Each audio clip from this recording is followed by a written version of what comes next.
en breve. A ver, ahí vamos. Vamos a empezar a compartir la pantalla. Dame un ratito, por favor, solamente un segundito. Y ya está, así. Muy bien. A ver, a ver, a ver.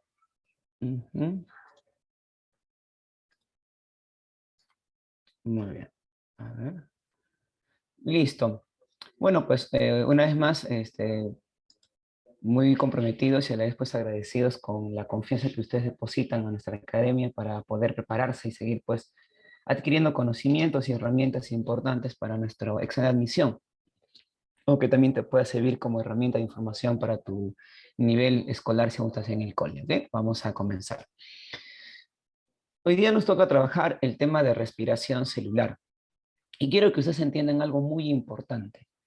Cuando hablamos nosotros jóvenes de respiración, tenemos que entender el tema de respiración en 3 niveles. Permítanme algo escribirles, va a ser esto muy útil hacerlo. Ahora, vamos por aquí. Aquí está. Vamos a colocar, a ver, vamos a eliminar esta parte que está aquí. Y esto lo voy a copiar por acá, igualito. Eso quiero que lo entiendan, es necesario. Estaba pensando ahí si decirlo o no y debo de compartirlo. A ver, primero, recuerda en este caso, mi estimado estudiante, que la respiración, como tal, es un proceso metabólico. ¿Ok? Es un proceso metabólico. Pero cuando hablamos de respiración como tal, tenemos que ver en 3 niveles. De repente te pueden hablar de la respiración externa. Te pueden hablar de la respiración externa. Cuando hablamos de respiración externa, chicos, nos referimos cuando un órgano especializado, captura oxígeno del ambiente. Captura oxígeno del ambiente. ¿Ok? Eso es bueno que no lo olvides. Captura oxígeno del ambiente. Por ejemplo, en tus alveolos pulmonares,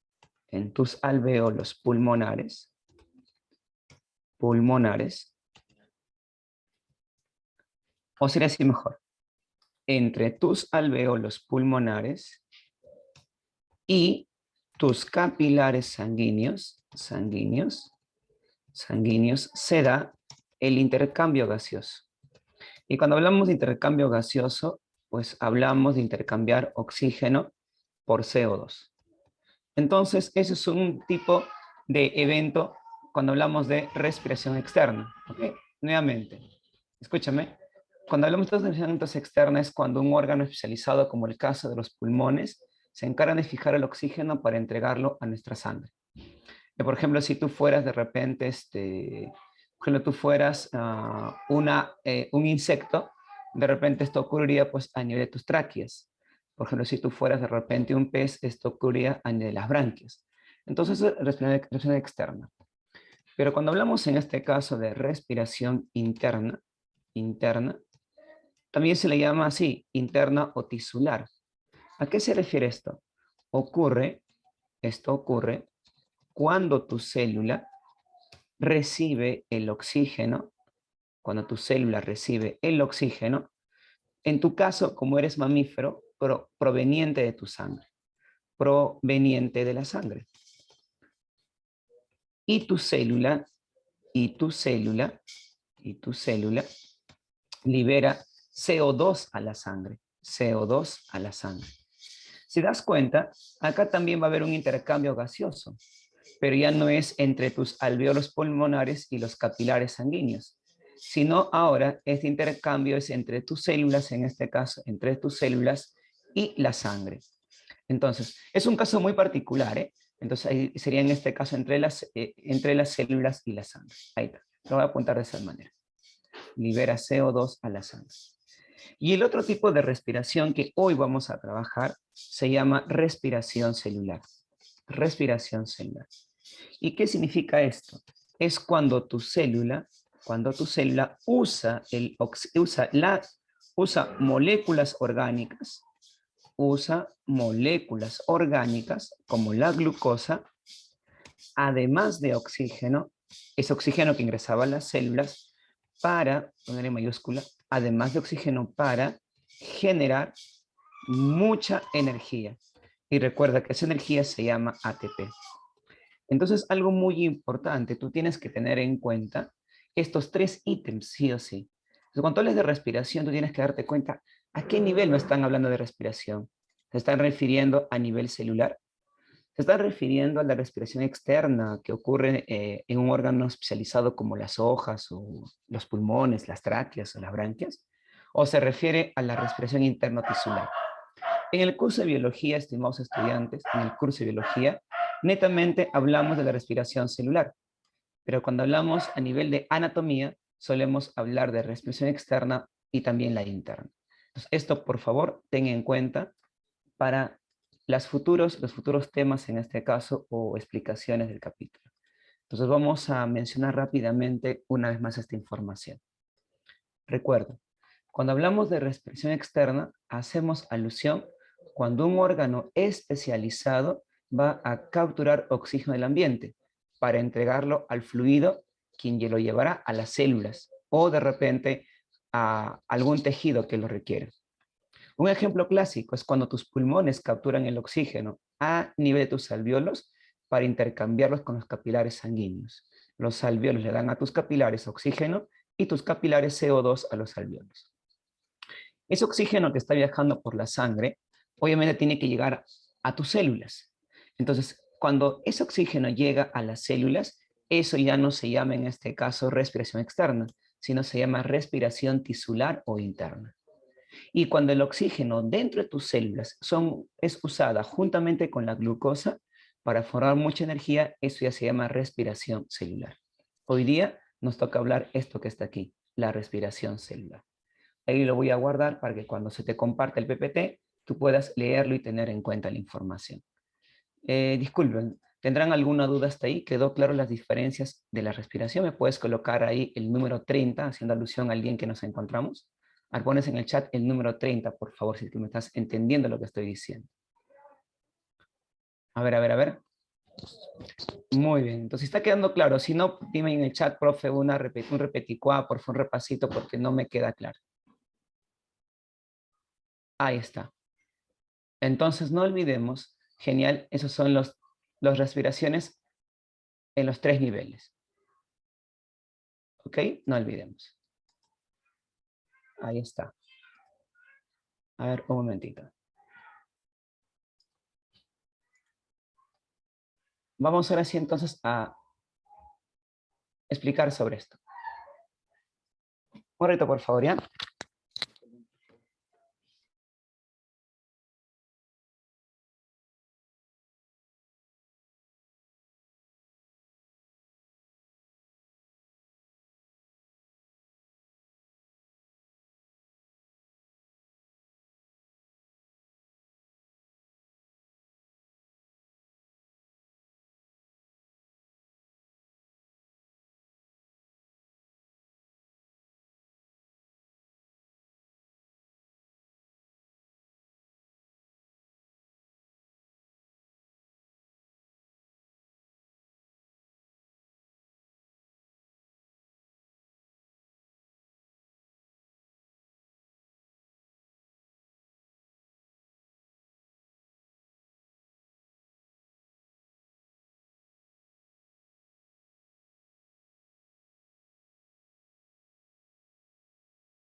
A ver, chicos, vamos a esperar unos minutitos al profesor que les ha pedido un ratito de... Muchachos, por el... Ok, entonces les estaba comentando que hoy día tenemos que hablar acerca de la respiración celular, pero antes tenemos que recordar qué es el ATP, justamente esta energía que las células deben de producir para hacer su trabajo metabólico. Recuerda que el ATP o adenosín trifosfato es justamente una molécula biológica con capacidad de aportar energía al trabajo de nuestras células. Estructuralmente, el ATP es un nucleótido energético, es un tipo de molécula con capacidad de aportar energía a nuestras células cuando éstas se quieren reproducir, cuando éstas en este caso quieren regenerarse, o quieren hacer algún tipo de trabajo dentro de su estructura. ¿Cómo es el ATP? Recuerda que el ATP está formado, al ser un nucleótido, está formado por 3 componentes, donde esta estructura que acá tú aprecias se denomina en este caso pentosa. Esta pentosa es la ribosa. Así como el ARN presenta ribosa, también el ATP presenta ribosa. También presenta una base nitrogenada llamada adenina. ¿Ok? Adenina. A diferencia de los demás nucleótidos, el ATP va a tener 3 fosfatos. Justamente en estos 3 fosfatos al unirse, vamos a encontrar 2 enlaces ricos en energía. Entonces, esa es la razón por qué al ATP se le llama adenosin trifosfato. Recuerda que el proceso que permite formar ATP se denomina fosforilación. La fosforilación permite que el adenosin difosfato se una a un fósforo inorgánico para formar el ATP. Para que esta unión de adenosina y fosfato con el fósforo forme ATP, se requiere de un complejo enzimático llamado ATP sintasa.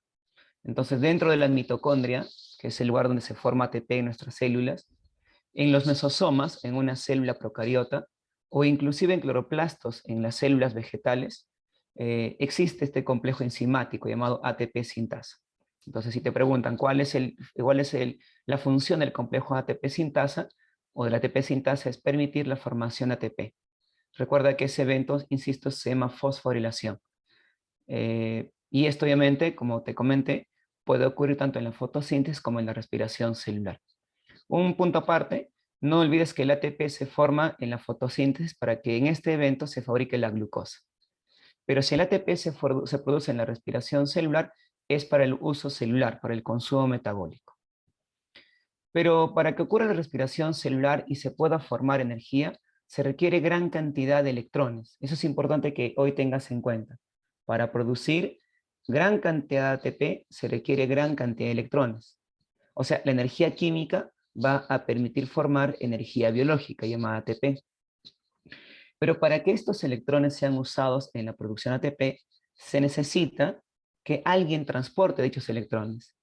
Estas moléculas que van a transportar dichos electrones se llaman coenzimas.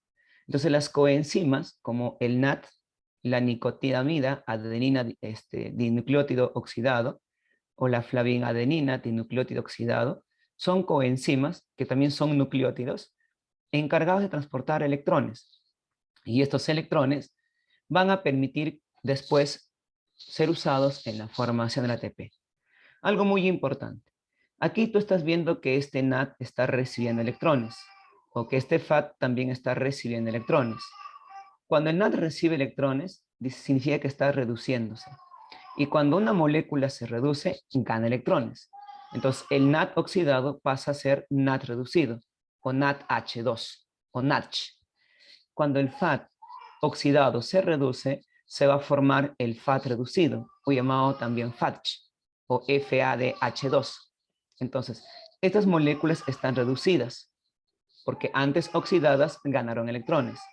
¿Y para qué se reducen estas moléculas? Justamente para transportar electrones hacia lugares especiales en la formación ATP. Entonces, para formar ATP, insisto, no solamente se requiere glucosa, que es la molécula que permitirá desprender energía, no solamente se usará oxígeno para formar gran cantidad de energía, no solamente se requiere el ATP sintasa como la enzima que propiamente dicho va a formar ATP, también se requieren coenzimas que transportan electrones para formar energía en nuestras células. O sea, la respiración celular va a requerir de varios componentes, de varias sustancias, que en global su objetivo es formar energía o ATP. Ahora sí, ya podemos, creo que con este preámbulo, comenzar con la clase y poder explicarte en qué consiste dicho proceso. Recuerda que la respiración celular, mi estimado estudiante, es un proceso catabólico o exergónico. ¿Por qué la respiración celular es un evento catabólico o exergónico?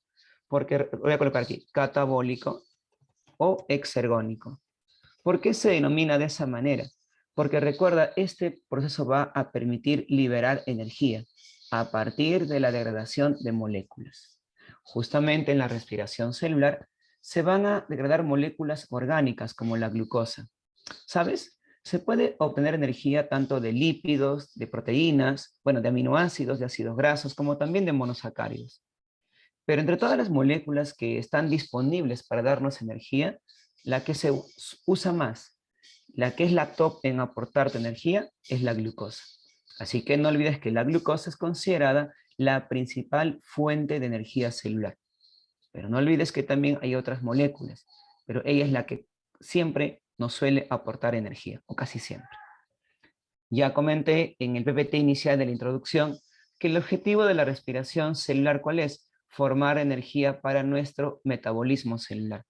O sea, la célula va a necesitar gran cantidad de energía para mantenerse viva, para que esta energía fluya en sus eventos metabólicos. Y quien aporta energía es la respiración celular.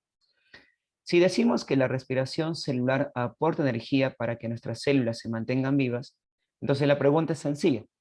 ¿Qué seres vivos o quiénes hacen respiración celular?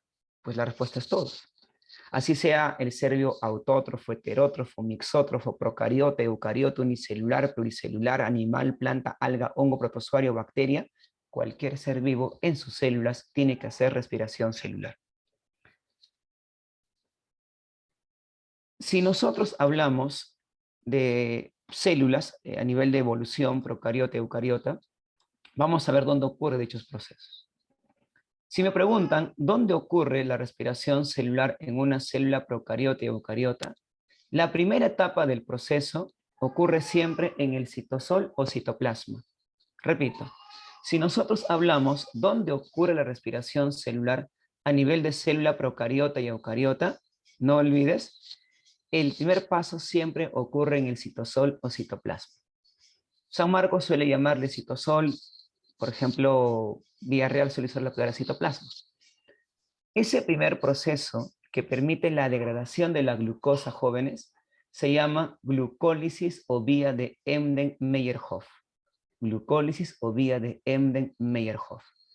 Entonces, en otras palabras, la glucólisis permite la degradación inicial de las moléculas de glucosa. Se lo apunto entonces al chat, ¿ya? Para que no lo olvides. Entonces, no olvides que la glucólisis, también se le puede llamar glicólisis, así también lo puedes encontrar en los libros. Recuerda, es la degradación inicial o parcial de la glucosa. Pero mira también cómo lo pueden llamar de otra manera. También algunos lo llaman oxidación.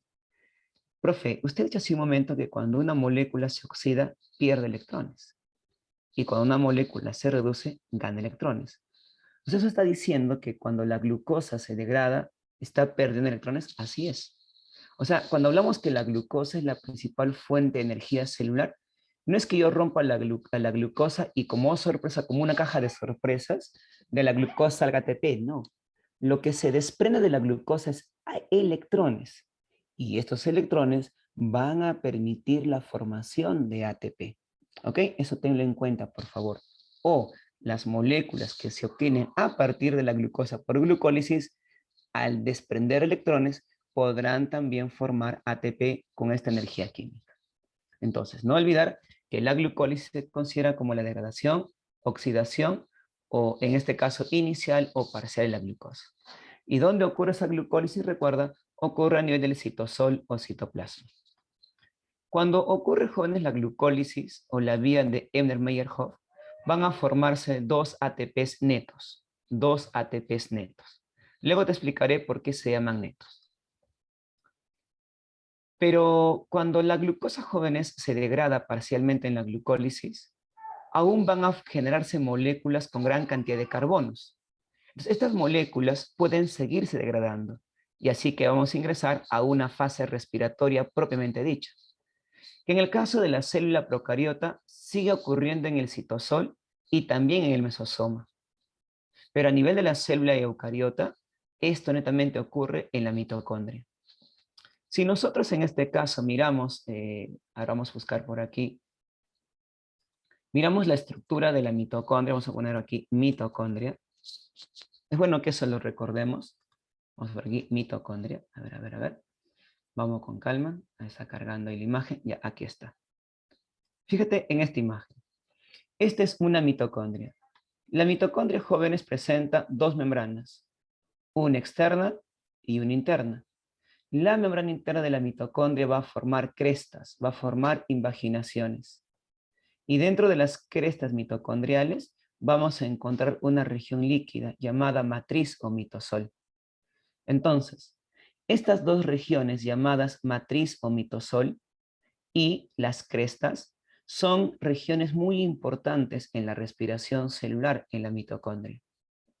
Repito, la mitocondria es una organela de doble membrana, membrana externa, membrana interna. Recuerda que la membrana interna origina las crestas mitocondriales y dentro de las crestas vamos a encontrar una región líquida llamada matriz. No olvides que esta matriz mitocondrial o mitosol y también las crestas son regiones importantes en el proceso de la respiración celular. No lo olvides, por favor. Justamente en la matriz de la mitocondria van a poderse formar dos ATPs. En la matriz de la mitocondria van a poderse formar dos ATPs. Y en la cresta de la mitocondria se van a formar de 32 hasta 34 ATPs. Entonces no olvides, en la matriz de la mitocondria se va a poder formar, en este caso, dos ATPs. Y en la cresta de la mitocondria se van a formar de 32 hasta 34 ATPs. Puedes ponerme en el chat entonces, ¿qué parte de la mitocondria produce más ATP? Escríbelo, por favor. De lo que estoy escuchando, ¿qué parte de la mitocondria produce más ATP? ¿La cresta o la matriz? Escribe, te escucho, te leo, perdón. ¿Qué parte de la mitocondria es la que produce la mayor cantidad de ATP? Stephanie me dice cresta, Antonio la cresta, André matriz, Nicole cresta. No olvidemos, y no es por mayoría, pero es la cresta la región específica donde se produce la mayor cantidad de ATP. Recuerda, mi estimado André, en la matriz solo son dos ATPs. En la cresta es de 32 a 34 ATPs. Así es, mi estimada Camila. Ahora, una consulta muy importante. Seguramente por ahí ustedes están preguntándose, y es válida tu consulta, profesor, ¿por qué usted o por qué menciona que en la cresta se produce gran cantidad de ATP? Luego veremos la respuesta. Debe haber alguna explicación, ¿verdad? O sea, yo no creo que las cosas sucedan porque sí. Debe haber alguna explicación científica porque en la cresta ocurre la mayor cantidad de formación ATP. En breve los voy a explicar. Entonces, si nosotros sumamos la cantidad de ATPs que se produce en la mitocondria, sumas nada más, 2 más 32 me da 34, y 2 más 34 me da 36. Sumando ambas cantidades, puedo darme cuenta que a partir de una molécula de glucosa voy a formar de 36 hasta de 38 ATPs. De 36 hasta 38 ATPs por molécula de glucosa. Pero cuando nosotros hablamos que a partir de la glucosa se pueden formar como máximo 38 ATPs, esto indica que el proceso ha sido aeróbico. O sea, la respiración ha sido aeróbica. ¿Y qué significa que la respiración es aeróbica? Que el último aceptor de electrones ha sido el oxígeno. Recuerda lo que vengo diciendo desde buen rato. Los electrones van a permitir la formación ATP. Y justamente en la cresta mitocondrial, escúchame, en la cresta mitocondrial, el oxígeno es un componente de la cresta que va a recibir los electrones. Y al ser el último aceptor de electrones, va a permitir la formación de gran cantidad de energía en el proceso. Esto quiere decir que si en la respiración no se usa oxígeno, como último aceptor de electrones, eso se llama respiración anaeróbica, no se va a poder formar gran cantidad de energía. Entonces, sí o sí, de la glucosa se va a sacar energía, pero la mayor cantidad de energía que se obtiene será cuando el oxígeno es el último aceptor de electrones. Insisto, a ello se le llama respiración aeróbica. Y en la respiración aeróbica interviene la glucólisis, como también, el citoplasma como la mitocondria, ambos lugares. O sea, en la respiración aeróbica ocurre la glucólisis y la fase respiratoria, pero con la condición que en la fase respiratoria, en la cresta de la mitocondria, el oxígeno es el último aceptor de electrones. Aquí podemos ver en este caso una ecuación aeróbica, porque estamos viendo que la glucosa se va a degradar en presencia de oxígeno. Si recuerda, nosotros degradamos la glucosa en presencia de oxígeno, se va a formar gran cantidad de energía, ya sabes, de 36 hasta 38 ATPs. ¿Qué estamos generando también en este evento? Gran cantidad de agua y también gran cantidad de CO2.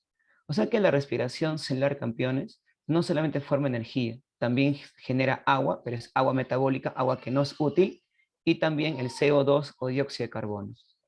Esto quiere decir que la respiración celular es importante no solamente porque genera ATP energía, que vengo hablando hace buen rato, sino que también es importante porque va a liberar CO2 a la atmósfera, el cual será usada en la fotosíntesis para formar nuevamente la glucosa. O vaya, entonces, una forma natural de devolver CO2 a la atmósfera es a través de la respiración celular. No lo olvides, por favor. Profesora, entonces, yo he estado atento a tu clase. Entonces, ese CO2 que las células liberan a la sangre, ese CO2 que sale por mi aliento al expulsarlo durante la ventilación o expiración, es entonces la que proviene de la respiración celular. Así es. Ah, mira. Entonces, ese CO2 que tú expulsas cuando botas el aire, no es que aparece de la nada. Es ese CO2 que tú generaste durante la respiración celular. Pero para que tú generes CO2, tendrías que haber degradado a la glucosa. Entonces, producto de la degradación de la glucosa como desecho, se libera CO2. No lo olvides. Vamos a ver el proceso. Escúchame, por favor. Hemos indicado que el paso inicial de cualquier respiración celular donde se use la glucosa es la glucólisis. Donde ocurre la glucólisis es en el citoplasma o citosol. Recuerda que la glucosa es una molécula formada por 6 carbonos. Cuando hablamos nosotros que vamos a degradar a la glucosa, es que vamos a romper los carbonos que están unidos en la glucosa. Y cuando nosotros rompemos los carbonos que está uniendo a la glucosa, se libran electrones. Y esos electrones permiten que el NAT oxidado se reduzca. Recuerda lo que hablamos en esta parte. Yo te comenté que durante la respiración celular es necesario en este caso que el NAT se reduzca con electrones. Justamente estos electrones, por ejemplo, provienen de la glucosa que se está degradando. Entonces, cuando la glucosa se degrada, libera electrones para que el NAT se pueda reducir en NADH. Y ya sabes, ¿qué hace el NADH? Transporta electrones a la cresta de la mitocondria para formar mucho ATP. Entonces, en la glucólisis, queridos estudiantes, cuando esta glucosa se rompe en dos partes iguales, el enlace que está uniendo los carbonos se rompe, recuerda, se liberan electrones y esos electrones son recibidos por el NAT para formar NADH. Pero como la glucosa se está rompiendo en dos partes, ahora cada parte se le llama piruvato. Por lo tanto, cada piruvato debe tener ¿cuánto? 3 carbonos. 3 carbonos. Pero cuando ocurre este proceso llamado glucólisis, durante la formación del piruvato van a formarse 2 ATPs netos. Entonces, si a mí me preguntan, ¿cuáles son los productos de la glucólisis? 2 NADH o 2 NAD reducido, 2 piruvatos y 2 ATPs netos. Profe, ¿qué significa neto? Neto significa, en este caso, en este caso, ¿qué significa neto? Significa, hijos, que es la ganancia, la ganancia. O sea, en este proceso se va a ganar 2 ATPs. Pero supone que yo gano algo cuando invierto algo, ¿verdad? Realmente, mis estimados estudiantes, aquí por favor despierta, no te duermas. Cuando ocurre la glucólisis se forman 4 ATPs. Entonces voy a apuntarlo esto al chat. Entonces realmente en la glucólisis se forman 4 ATPs, pero se invierten 2. Por lo tanto, la ganancia energética va a ser de 2 ATPs. Por eso se le llama 2 ATPs netos.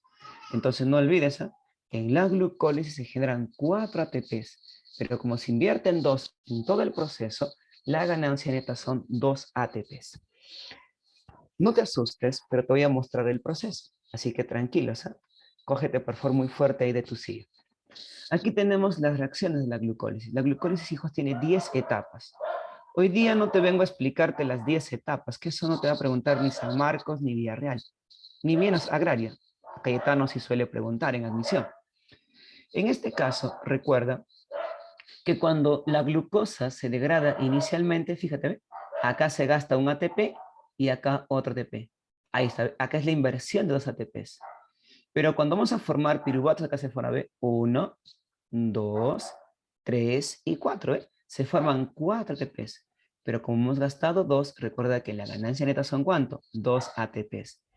Recuerda que cuando la glucosa se rompe, vamos a liberar electrones. ¿Y qué se genera? NADH. Recuerda que el NAD oxidado se transforma en NADH. Fíjate entonces, al acabar la glucólisis o la vía de Embder-Meyerhof, estamos formando en este caso dos piruvatos con 3 carbonos cada uno, 2 ATPs netos y 2 NADH o 2 NAD reducidos. Ese es el producto final de la glucólisis.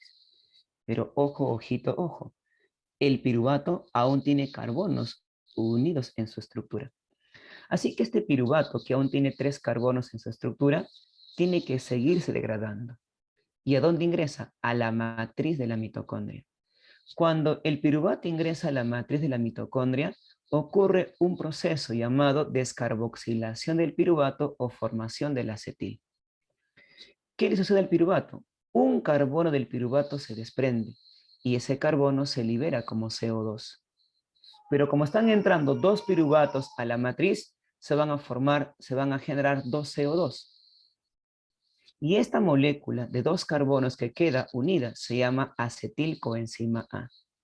Pero como hay carbonos que están desprendiéndose del piruvato, recuerda, se liberan electrones. Y los electrones son usados para formar otra vez dos NADH o dos NAD reducidos. Entonces, la descarboxilación del piruvato o la formación del acetil que ocurre en la matriz de la mitocondria o mitosol permite formar a partir de dos piruvatos, dos acetil-CoA con dos carbonos unidos, dos NADH y dos CO2. Fíjate bien, estimado estudiante, en la glucólisis no se forma ningún CO2. Aquí está formándose el CO2. Pero algo importante, si te das cuenta, el acetilcoenzima A aún presenta dos carbonos unidos en su estructura. Recuerda, el objetivo es que ningún carbono quede unido entre sí. Así que el acetil-CoA ahora en la misma matriz mitocondrial ingresa a otro proceso llamado el ciclo de Krebs o ciclo del ácido tricarboxílico o del ácido cítrico. Lo voy a apuntar al chat, no te preocupes, lo apunto al chat. Recuerda que el ciclo de Krebs se denomina ciclo del ácido cítrico. También se le puede llamar ciclo del citrato. Mira cómo lo pueden. Eso es lo malo de la biología, que tiene muchos nombres alternos. Pero también es interesante porque así tenemos diversidad de términos. O también se le puede llamar ciclo de los ácidos tricarboxílicos. Entonces no olvidemos, queridos estudiantes, que estos acetiles coenzima A que están generándose a partir de la degradación del piruvato u oxidación del piruvato van a ingresar al ciclo de Krebs. Y cuando el acetilcoenzima A ingresa al ciclo de Krebs, finalmente estos carbonos se acaban rompiendo. En consecuencia, cuando acaba el ciclo de Krebs, ya no queda ningún carbono junto entre sí. Diremos entonces que el ciclo de Krebs culmina la degradación total de los carbonos que poseía la glucosa.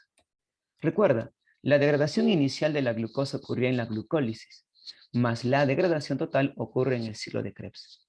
Porque cuando acaba el ciclo de Krebs, cuando los dos acetiles coenzima A se degradan, ¿qué se va a formar?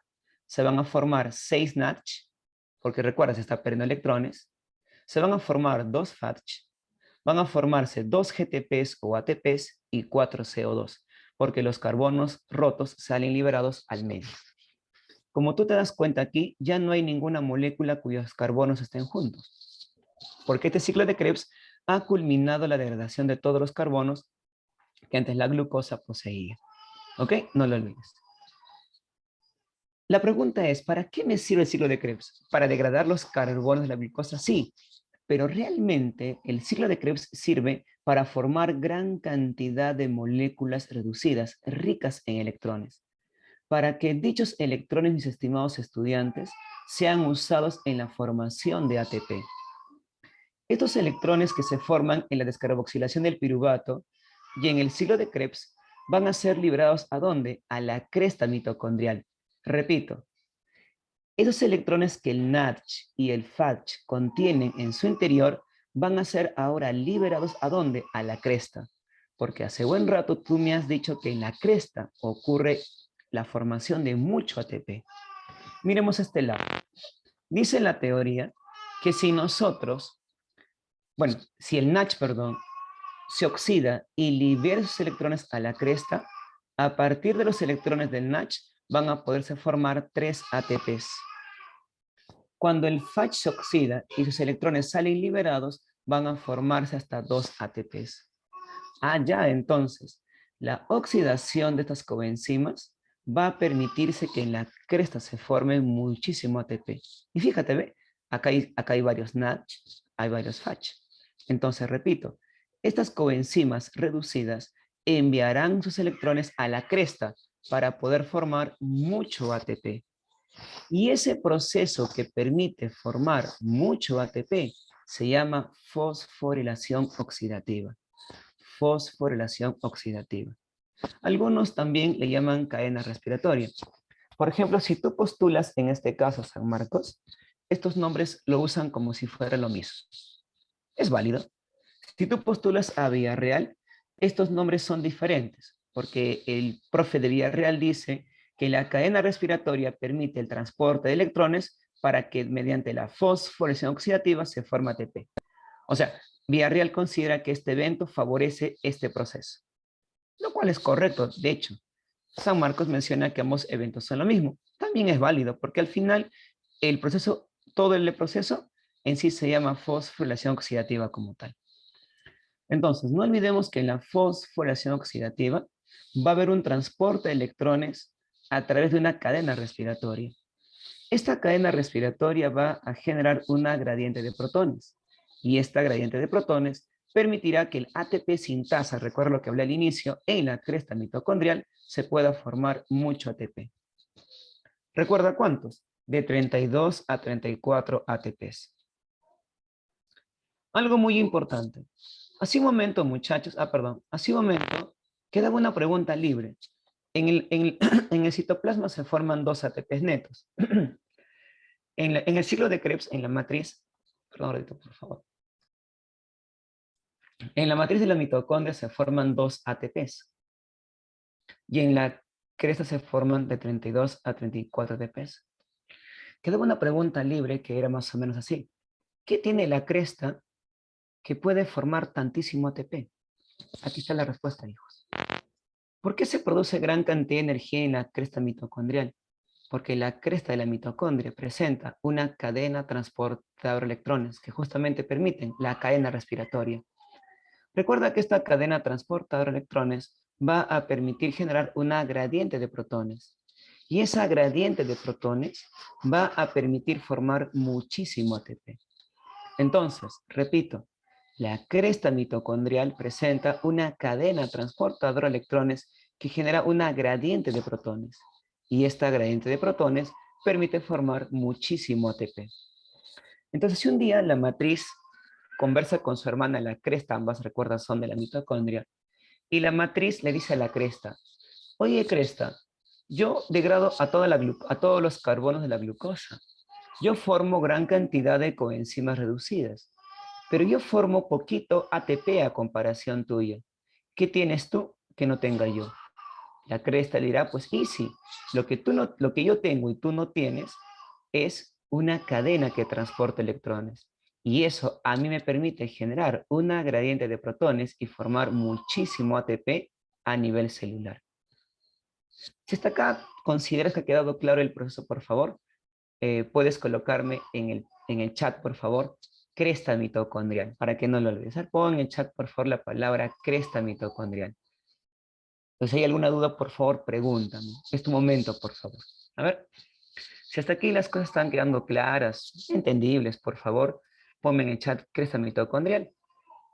O si no, pregúntame. No te quedes en silencio. O sea, no digas, como no le entiendo nada, pues mejor no le pongo nada. No, pregunta con confianza. ¿Alguna duda, alguna consulta, algo que no está quedando claro? Solamente veo que aquí me han escrito algunas personas, no todos en este caso. Ok, muy bien. Espero que sea cierto, ¿ah? Porque lees que tú manejes información. No, mi estimada Rocío, no. Los electrones por la fotosíntesis se forman, se forman del agua, recuerda. El agua aporta electrones a la fotosíntesis. Y estos electrones van a permitir formar ATP y NADH para la fase oscura. Esta es otra cosa, ¿ok, Rocío? No te preocupes, estamos para responder. Estupendo. Volvamos entonces a la clase. Otra forma de presentarte la explicación. Entonces no olvides que la glucólisis ocurre en el citoplasma, donde la glucosa al degradarse va a formar dos piruvatos o ácidos pirúvicos, cada uno con 3 carbonos. También se formarán 2 ATPs netos y 2 NADH. Recuerda que los ácidos pirúvicos o piruvatos ingresan a la matriz de la mitocondria para descarboxilarse, oxidarse o degradarse, formando 2-acetil-CoA, 2 CO2 y 2 NADH. Como los acetil-CoA aún tienen carbonos en cesura que son 2, ingresan al ciclo de Krebs o el ciclo del citrato, formando 2 ATPs o GTPs, obviamente en 2 vueltas, 2 FADH y 6 NADH. Ahora, estos FADH y estos NADH van a permitir liberar sus electrones ¿a dónde? A la cresta mitocondrial. Y como la cresta presenta una cadena transportadora de electrones, se genera una bomba de protones, una quimiosmosis. Y esta bomba de protones o quimiosmosis permite que el ATP sintasa forme ATP y gran cantidad de ATP. Recuerda entonces que la fosforilación oxidativa es el evento que gracias a la cadena respiratoria y la bomba de protones o gradiente de protones se forme gran cantidad de ATP. Antes de pasar a la siguiente diapositiva, aquí te quiero un poco compartir el famoso ciclo de Krebs. Ahí está, ¿ve? El acetilcoenzima A se une al oxalacetato para formar el citrato. Por eso al ciclo de Krebs también se le llama el ciclo del citrato.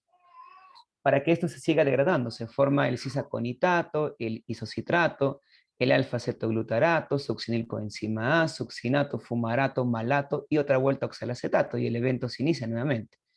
Otra vez, San Marcos no te va a preguntar nada de esto, descuida. Lo que San Marcos te va a preguntar es ¿para qué sirve el ciclo de Krebs? Ah, sirve para obtener coenzimas reducidas, mucho NADH y mucho FADH. ¿Dónde ocurre? En la matriz o mitosol de la mitocondria. ¿Qué cosa degrada? El acetilcoenzima A. ¿Qué se libera? Además de NADH y FADH, recuerda, se libera CO2 y también se libera GTP o ATP, en este caso que es energía. ¿Cuántos? 2, recuerda, pero en 2 vueltas, porque en una sola vuelta solo sería un ATP. Entonces, no olvides, mi estimado estudiante, que solo en una vuelta, y eso suele preguntar así vía real muchas veces, en una sola vuelta se forma un ATP o un GTP, un FADH, 3 NADH y 2 CO2. Pero como al evento están ingresando 2 acetil-CoA a partir de una glucosa, serían 2 ATPs o 2 GTPs, 2 FADH, 6 NADH y 4 CO2. Recuerda, eso aquí está presente esa información. Pero seguramente tú te estás preguntando, profesor, ¿y cómo es que sale 36 o 38 ATPs? Sucede que estos NADH que se formaban en el citoplasma no pueden entrar directamente a la cresta, porque la membrana es impermeable. Entonces, estos NADH citosólicos van a usar una lanzadera, un canal proteico que vincule al citosol con la cresta. Su nombre son lanzaderas. Entonces, dependiendo del tipo de lanzadera que meta los electrones del NADH a la cresta, se podrán formar de 36 a 38 ATPs. Miremos este balance de la glucosa. Recuerda que en la glucólisis se formaban 2 ATPs netos. Recuerda que también se forman 2 NADH. Recuerda que estos 2 NADH van a meter sus electrones por lanzaderas a la cresta. Y hay 2 tipos de lanzadera, la malato-aspartato y la glicerol-fosfato. Recuerda que si usamos lanzadera malato-aspartato se podrán formar de los 2 NADH 6 ATPs. Y si usamos la lanzadera glicerol-fosfato serán 4 ATPs. Recuerda que en la acetilación, cuando el piruvato se descarboxilaba, recuerda que se formaban 2 NADH. Y recuerda que cada NADH genera 3 ATPs. 2 por 3, 6 ATPs. Recuerda que en el ciclo de Krebs, cuando el acetilcoenzima A se degradaba, se formaban 2 GTPs o 2 ATPs. Se formaban 6 NADH y 2 FADH. Si multiplico 6 por 3 me da 18. A partir de un FADH, recuerda, se forman 2 ATPs. 2 por 2, recuerda, es 4. Si nosotros sumamos toda esta ruta, sería 2 más 6, 8, más 6, 14, más 2, 16, más 18, 34, más 4, 38. Ah, ya, entonces, si usamos la lanzadera malato-aspartato, se formarán 38 ATPs. Si sumo por este lado, 2 más 4, 6, más 6, 12, más 2, 14, más 18, 32, más 4, 36. Entonces, si yo uso la lanzadera glicerol fosfato, estaré formando 36 ATPs. Oh, vaya. Entonces, esta ganancia máxima de energía depende mucho del tipo de lanzadera que permitió el ingreso de electrones del NADH de la glucólisis a la cresta mitocondrial. Profe, y si no usáramos lanzaderas, ¿cuántos ATPs solamente se generarían? 32 ATPs. Recuerda, ese dato es importante. ¿Eh? Si no usaríamos lanzaderas, solamente se formarían, resta esto de aquí, sería 32 ATPs. Pero la célula es tan eficiente que aprovecha hasta lo máximo los electrones que tiene a la mano. Claro está, dependerá qué tipo de célula lo usa. Por ejemplo, las células musculares, tus neuronas, suelen usar lanzadera malato-aspartato porque tienen mucho uso metabólico. Pero otras células de repente de baja tasa metabólica usarán pues la lanzadera llamada glicerol fosfato. ¿Ok? Entonces, no olvidemos que cuando al inicio yo te mostré este cuadro indicándote que a partir de una glucosa se producían de 36 a 38 ATPs, depende mucho de las lanzaderas que usarán los NADH que la glucólisis está generando. Recuerda, si la lanzadera que usamos es malato-aspartato, se podrán formar hasta 38 ATPs. Pero si la lanzadera es glicerol fosfato, se formarán hasta 36 ATPs. Recuerda, si no usamos lanzaderas, solo se forman como máximo 32 ATPs. Pero insisto, a la célula le gusta aprovechar a lo máximo, como alguien dice, ¿no? Hasta sacarle, hasta exprimirle el último jugo de electrones al proceso. Todo lo que te he comentado, campeón, campeona, es la respiración aeróbica. Un dato importante, me estaba olvidando. Recuerda que la fosforilación oxidativa no solamente genera ATP, la fosforilación oxidativa también genera, mis estimados estudiantes, genera, además de mucho ATP, también recuerda, genera agua. ¿Y por qué agua ochante? Yo pienso ochante, porque el oxígeno, que era el último aceptor de electrones, se une a los electrones provenientes, en este caso, del hidrógeno molecular. Y de esa manera, muchachos, en la fosforilación oxidativa también se forma agua. Una pregunta típica en vida real. ¿Ok? No lo olvides, mi estimado estudiante. Ya está. Para ir avanzando. Pero sucede a veces, en que este piruvato que estoy aquí mencionando dice lo siguiente: carambas, esta célula no tiene no tiene suficiente oxígeno. O de repente dirá, uy, en esta célula no hay mitocondria, como el caso de los glóbulos rojos. Recuerda que los glóbulos rojos no tienen mitocondria. Entonces el piruvato dirá, bueno, pues tengo que seguirme degradando, pero debe ser en ausencia de oxígeno. Esa degradación no completa del piruvato en el citoplasma en ausencia de oxígeno se llama fermentación. Entonces la fermentación permite la degradación del piruvato de manera parcial o no completa en ausencia de oxígeno. La palabra fermentación fue acuñada por Louis Pasteur. La palabra fermentación proviene del francés fermentage, que significa vida sin oxígeno. Recuerda que la fermentación ocurre después de la glucólisis. Individuo primero siempre debe ocurrir la glucólisis y luego la fermentación. Y lo que dice aquí, la fermentación ocurre en el citosol, al igual que la glucólisis, ambos en ausencia de oxígeno. Recuerda, la glucólisis tampoco usa oxígeno. La fermentación, recuerda, es un proceso anaeróbico. Repito, antes de la fermentación, primero ocurre la glucólisis, ya que lo que la glucólisis produce será usado en la fermentación. Y vamos a tener para efectos de admisión dos tipos de fermentación, la láctica y la alcohólica. Recuerda que la fermentación láctica es llevada a cabo por bacterias del género Lactobacillus. Los lactobacilos son bacterias usadas industrialmente para producir queso, yogur, mantequilla. Estos lactobacilos fermentan la leche, la lactosa, para generar glucosa, piruvato y ácido láctico. Y ese ácido láctico sea componente de estos alimentos. Pero también tus células musculares, en ausencia de oxígeno, van a generar fermentación láctica. Pero eso podría ser un problema para tus músculos, porque si tú haces demasiado trabajo físico, puede causarte fatiga muscular y calambre muscular ante la ausencia de oxígeno y, bueno, pues el proceso de ocurrencia llamada fermentación. También acabo de decir que tus glóbulos rojos no tienen mitocondria. Entonces también tus glóbulos rojos o eritrocitos nunca van a hacer la ruta mitocondrial. Nunca un glóbulo rojo puede hacer descarboxilación del piruvato o ciclo de Krebs o fosforilación oxidativa. Si tú un día le entrevistas a un glóbulo rojo y dices, señor glóbulo rojo, ¿usted qué opina acerca de la descarboxilación del piruvato? Él te dirá, ¿qué es eso? No entiendo. Nunca escuché hablar de ello. Tú te vas a reír, y está fácil, el glóbulo rojo. Es cuando el piruvato se convierte en acetilcoenzima A y forma CO2 y NADH. El eritrocito te mirará pues como que, ¿qué estás hablando? Y de repente dices, oye, el glóbulo rojo, ¿tú sabes qué es el ciclo de Krebs? Peor, ¿no? O sea, ¿qué es eso de glóbulo rojo?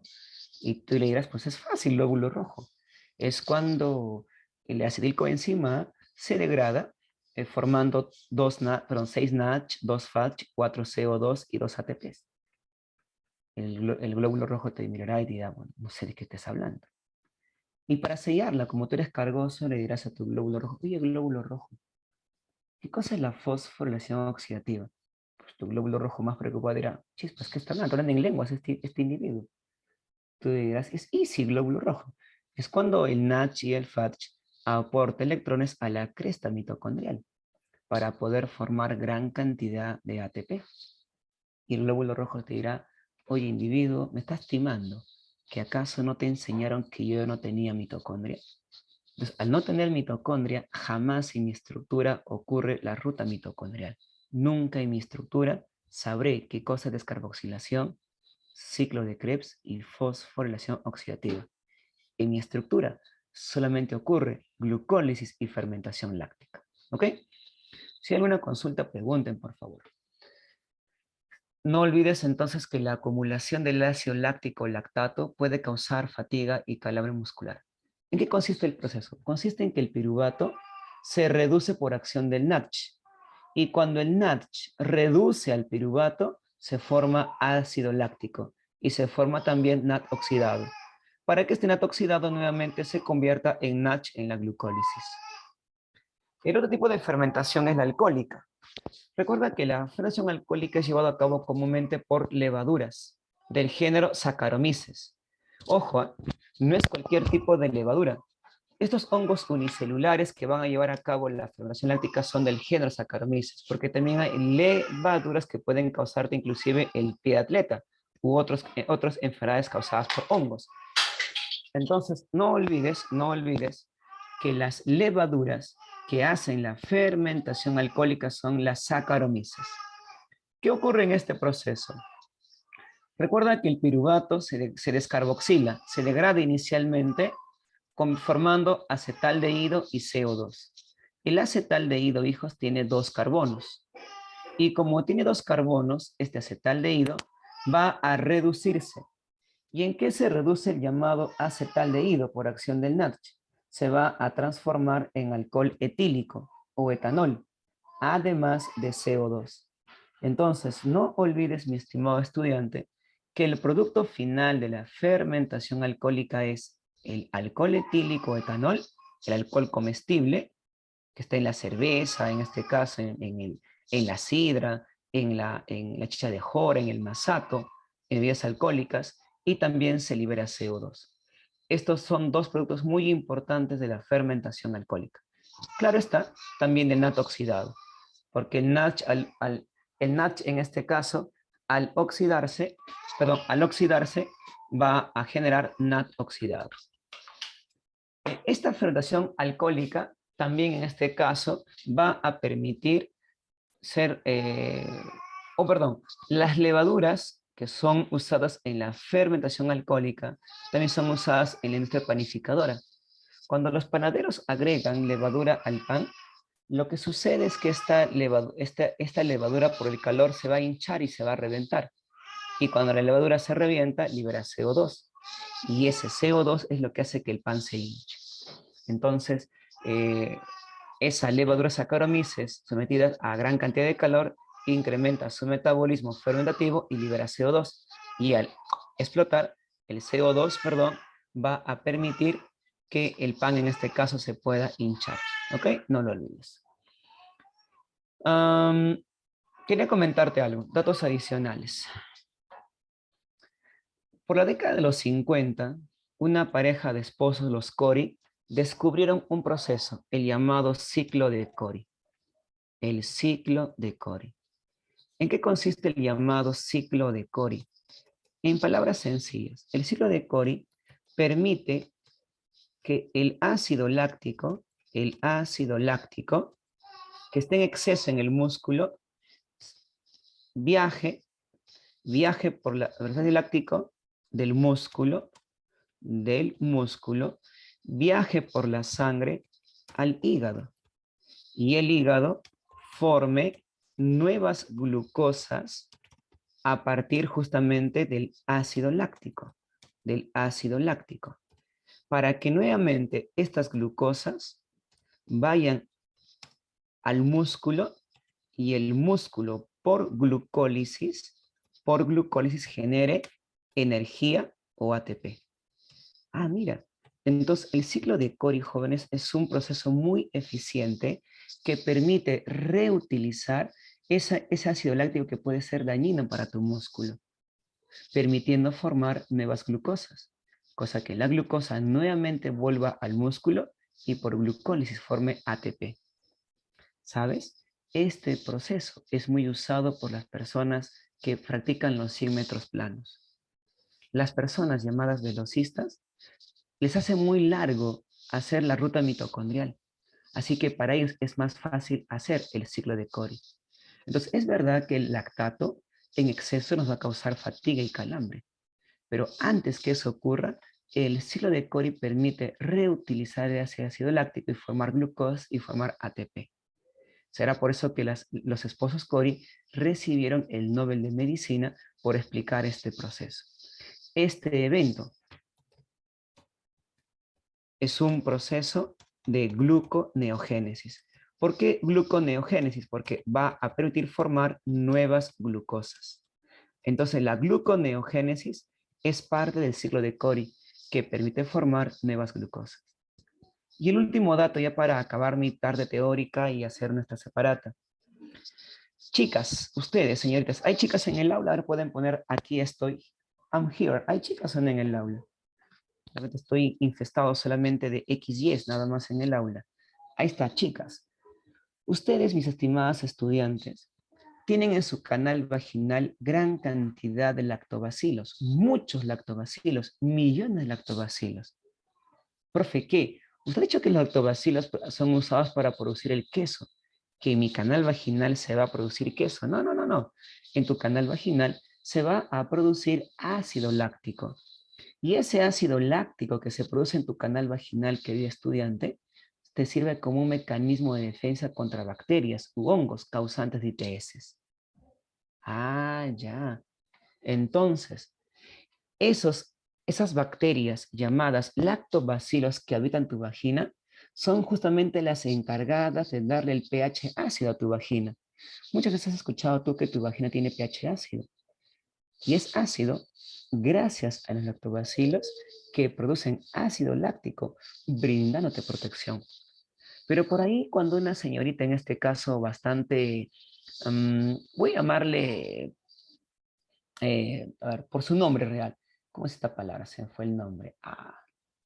Promiscua, y no tiene pues coito con muchos varones, o de repente pues con un varón contagiado de alguna ITS, se va a contagiar de alguna bacteria u hongo causante ITS.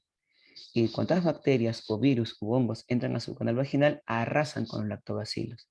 ¿Y qué generan en la mujer? Descensos malolientes, putrefactos, úlceras o llagas en el canal vaginal. Así que el mensaje de la tarde es, pues, cuando tú inicies tu vida sexual, tienes que conocer bien a tu pareja. Tienes que aprender, en este caso, a cuidar ese lugar muy importante para ti. Porque los lactobacilos te podrán defender, pero tampoco, pues, hacen maravillas si uno no sabe cuidarse. Igual tu varón. Tienes que, si tú quieres a la persona con quien tienes tu vida sexual, pues ser bastante cuidadoso y no andar, pues, ahí propagando bacterias o virus u hongos causantes de ITS. Es importante que uno tenga en cuenta ello, ¿ok? No te olvides. ¿Sabes por qué te cuento esto? Y te comento porque me recuerdo que en el año 2018 leí la noticia que una doctora en Italia, una doctora bastante excéntrica, había, o sea, extrajo bacterias del canal vaginal de Pepita, de Juana, que son sus pacientes. Esta doctora cultivó estas bacterias en un laboratorio y con esas bacterias cultivadas en laboratorio, que son lactobacilos, ella fabricó queso en su casa. Claro, porque es posible, pues. Es posible en este caso. Porque esos lactobacilos, recuerda, lo que hacen es degradar, fermentar en este caso la lactosa y poder generar pues productos lácteos, derivados lácteos. Ojo, no estoy diciendo que el queso tenga lactobacilos, no. Estoy diciendo que para fabricar el queso se usan lactobacilos. Lo que el queso tiene es ácido láctico en este caso. ¿Ok? No lo olvides. Vamos ahora sí a nuestras preguntas. Antes de hacer el PPT, el PDF, perdón, ayúdame esto a resolver. A ver, ¿qué tanto has entendido mi clase? Espero que bastante, ¿eh? Bueno, te he dado la carnecita. También para qué más datos, o sea, tampoco aquí yo vengo a lucirme y decirte muchos nombres, no, no. La idea es que tú tienes que aprender ahí la carnecita, lo esencial. Por favor, ayúdame, nene. ¿Cuál es la respuesta en la número 1? El oxígeno interviene como aceptor de iones hidrógenos, es decir, de electrones en la respiración celular durante, que marcamos en la número 1. ¿En cuál de las etapas de la ruta mitocondrial el oxígeno era el último aceptor de electrones? ¿En cuál de esas etapas? ¿No es correcto eso, Stephanie? En el ciclo de Krebs no se usa para nada el oxígeno, es en la última etapa, la etapa que produce la mayor cantidad de oxígeno. Antonio, yo dije que la glucólisis jamás usa oxígeno, jamás, Antonio, jamás, nunca más me digas eso, individuo. Muy bien, en este caso la respuesta es la A, ¿verdad? La fosforilación oxidativa. Ahí está. Recuerda que según San Marcos también se le llama cadena respiratoria. Recuerda que cuando hablamos de aceptor de iones hidrógenos nos referimos en este caso a los electrones, ¿ok? Nos referimos a los electrones. Recuerda cuando esto ocurre, recuerda que el oxígeno se une a los electrones y ¿qué es lo que es proveniente del hidrógeno molecular? Formando ¿qué cosa? Agüita. Por eso te comenté que en la fosforilación oxidativa también se forma agua, ¿verdad? Ahí estamos. En el ciclo del ácido cítrico o ciclo de Krebs es cierto que, ¿qué ponemos en la 2 individuos? ¿Qué ponemos en la 2? ¿Cuál de todos estos es cierto para el ciclo de Krebs? No puede ser la C porque Krebs no forma glucosa, más bien culmina la degradación de glucosa, Ricardo. Muy bien, Rocío, eres lo máximo. El ciclo de Krebs ocurre en la matriz mitocondrial o mitosol y recuerda, libera bastante CO2. Ahí está. Recuerda, ocurre en la matriz mitocondrial o mitosol. Y recuerda, libera CO2, también libera NADH, recuerda, también libera FADH y también libera ATP o GTP en este caso. ¿Ok? No lo olviden. Listo, no se preocupen, así yo los voy a enviar luego ya editado. Tranquilos. Muy bien, vamos con la número 3. Señala la importancia de la respiración aeróbica. ¿Por qué sería importante la respiración aeróbica? Y si, papayita, estamos usando oxígeno. Si usamos oxígeno, es obvio Vamos. ¿Qué ponemos en la 3? La B, muy bien. Hay gran producción de ATP. Por eso la respiración aeróbica puede formar, recuerda, esto genera de 36 a 38 ATPs a partir de una molécula de glucosa. El producto final de la respiración aeróbica. Y si ya respondí a la pregunta número 1, ¿cuál es el producto final de la respiración aeróbica? Debe de ser energía, pero no hay energía, pero algo más se generaba en la última etapa de la ruta mitocondrial, cuando el oxígeno recibía electrones. Muy bien, el agüita, así es, agüita para ti. Ahí está, muy bien. Vamos con el número 5. El organelo que interviene en las reacciones de la respiración aeróbica se denomina. ¿Cuál es la organela que interviene en la respiración aeróbica? Tiene cresta, tiene matriz, genera mucho ATP, es la central energética de la célula. Muy bien, Rocío, muy bien, Ricardo, son las mitocondrias. Las mitocondrias. Ya, la 6 está Isia, ya le corregí hace un momento a su compañero y también lo mencioné. La glucólisis y la fermentación tienen en común que recuerda que ambos son eventos anaeróbicos, recuerda, ellos son, carambas, ¿qué hice? Recuerda que ellos son eventos anaeróbicos, eventos anaeróbicos. Vamos, es decir, no usan oxígeno, anaeróbicos, es decir, no usan oxígeno. ¿Qué ponemos, jóvenes, en la número 6? Vamos, chicos, no tengan temor en responder. ¿Cuál es lo común? No puede ser la D. Al contrario, el CO2 solo se libera de la fermentación, la glucólisis puede liberar agua. Muy bien, la B. Ambos ocurren en el citoplasma o citosol, jamás en la mitocondria. Citoplasma o citosol. Muy bien. Luego les envío estas respuestas ya este PPT editado, ¿ya? Vamos a nuestro PDF. A ver. Como tú puedes apreciar aquí, querido estudiante, también puedes encontrar tú aquí más teoría. Léelo. Coteja esto con lo que te expliqué. O sea, no vayas a pensar que solo porque me escuchaste hoy vas a aprender, ¿eh? No te engañes. Tienes que volver a leer. Repasa, organízate, por favor. Ahí está lo importante los tipos. Ahí está la que es la glucólisis. Ahí está todo el proceso que se hablé hace un momento. Ahí está la fermentación con sus dos tipos, láctica y alcohólica. Aquí está la respiración aeróbica con sus etapas, la glucólisis, la ruta mitocondrial. Ahí está el ciclo de Krebs que hace un momento lo mencioné. Ahí está la cadena respiratoria o fosforilación oxidativa. Como te comenté, fíjate, ¿ves? Esto que está aquí es la cadena transportadora de electrones. Estas son las cadenas que transportan electrones. ¿Y dónde están? En la cresta mitocondrial. Recuerda, la cresta produce mucho ATP porque hay una cadena que transporta electrones y genera una gradiente de protones entre la matriz y el espacio intermembrana. Y cuando los protones o la bomba de protones regresan del espacio intermembrana a la matriz por el complejo ATP sintasa, se va a formar gran cantidad de ATP. Aquí está el balance energético y acá está lo de las lanzaderas que te hablaba hace un momento. Recuerda, gracias a la lanzadera malato aspartato formaremos más ATP, 38 ATPs. Con la lanzadera glicerol-fosfato solamente 36 ATPs. Vamos con las preguntas. La organela responsable, dice, de la respiración celular en seres eucariotas, recuerda, es la mitocondria. Ahí está, la mitocondria. A ver. Excelente, muy bien.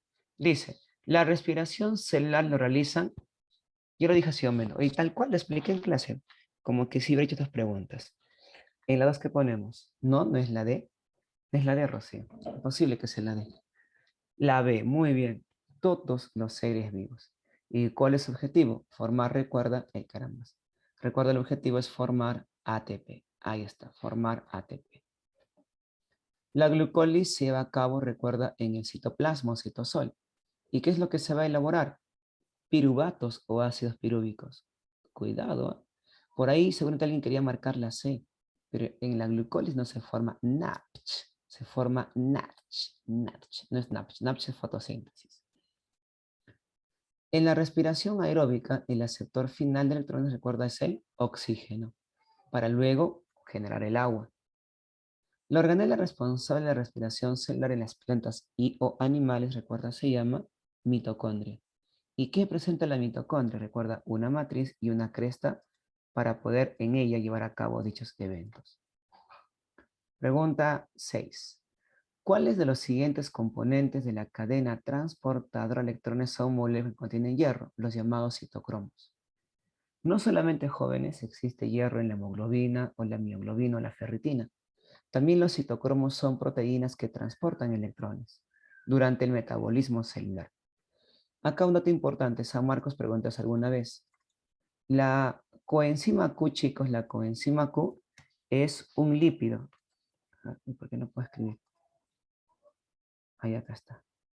Recuerda que es un lípido que funciona como transportador de electrones. O sea, la coenzima Q o ubiquinona es el único transportador de electrones que tiene composición lipídica, porque los demás transportadores de electrones son proteínas, en este caso, proteínas de membrana. Ojo, los demás componentes son proteínas de membrana, como los citocromos, por ejemplo. ¿Ok? No lo olvides. Ahí está. ¿Cuál es la enzima de la membrana mitocondrial interna que cataliza la formación del ATP a partir de ADP y fósforo inorgánico? Ya te comenté, se llama ATP sintetasa. ¿Te acuerdas? Lo hablé hace un momento. El ATP sintetasa, el complejo ATP sintasa o ATP sintasa. ¿Cómo se denomina la molécula que se forma en la mitocondria por descarboxilación y deshidrogenación del piruvato? Recuerda, se llama acetil. No olvides, cuando el piruvato se descarboxila, se forma acetilcoenzima A, la cual luego en Krebs genera NADH, FADH, GTP y CO2.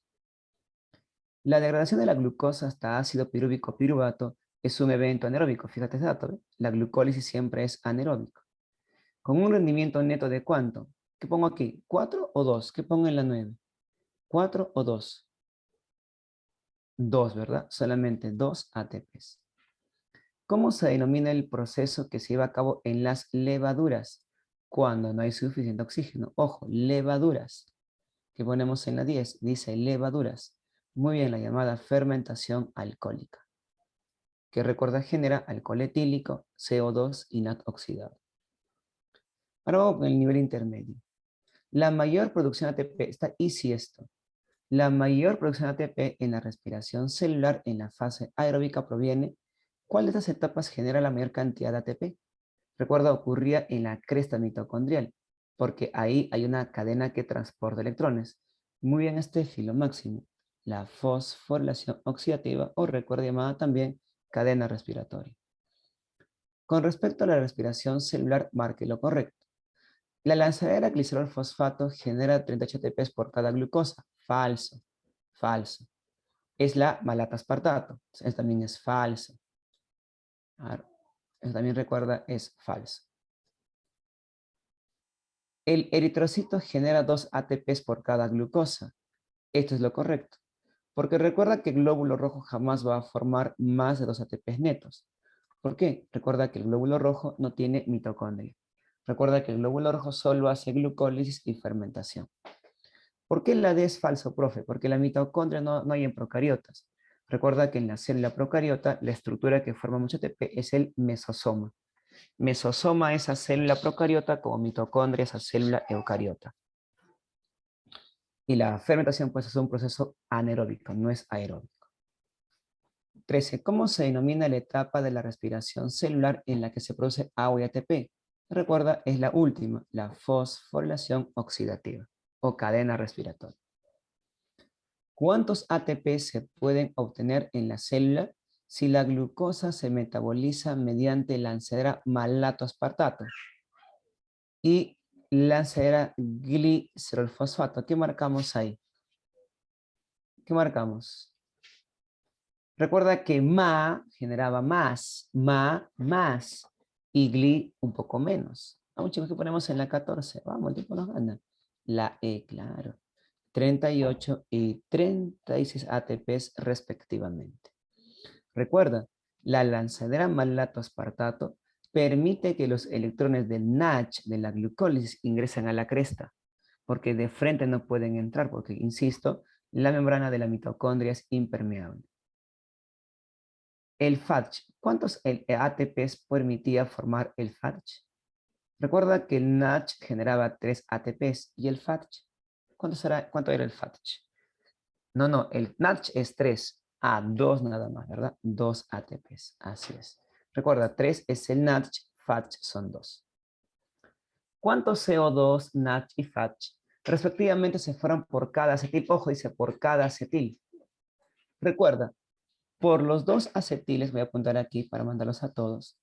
Recuerda, en el ciclo de Krebs, por los 2 acetil-CoA, se van a formar 6 NADH, se van a formar 2 FATH, 4 CO2 y 2 GTPs o ATPs. Por dos acetil-CoA. Para acá me dicen por cada acetil-CoA. ¿Qué marcamos entonces? Por cada. Gente, saca tus datos. Lee bien, obviamente. ¿Qué marcamos? A ver. ¿Qué marcamos, estudiante? En la 16. La D. ¿Cómo hacer la D? ¿Qué estás hablando? Lee bien, dice 6 NADH, 2 FATH, 4 CO2, 2 GTPs o ATPs. Fíjate bien la secuencia. ¿Cómo puedes marcar la D? ¿Qué estás hablando? Dice CO2. ¿Serían cuánto? La mitad, pues, 2 CO2. Dice, ya, la C. No es la C. Lee bien. Dice que se van a formar 2 ATPs. Entonces, ¿qué sería en este caso? La B. Muy bien. No es la B. No es la B. Ya champea en este caso, champea. A ver. No estás hablando tonterías. Vamos a ver. Perdón, ¿ya? Perdón que te ofenda, pero son tonterías. Vamos a ver, nuevamente. ¿Qué pasa? Champero eres tú. Creo que tú quieres quedarte varios ciclos con nosotros, ¿ah? A ver, dice, son 6 NADH. Es que no está en orden, pues, hijito, no está en orden. Fíjate, papito, mamita, no está en orden. Fíjate bien, carachos, no está en orden. O sea, que dice 6 NADH. Perdón, le he mandado a Antonio. Voy a mandarle a todos. Y ahí está. Nuevamente. Acá dice 6 NADH. Acá está NADH.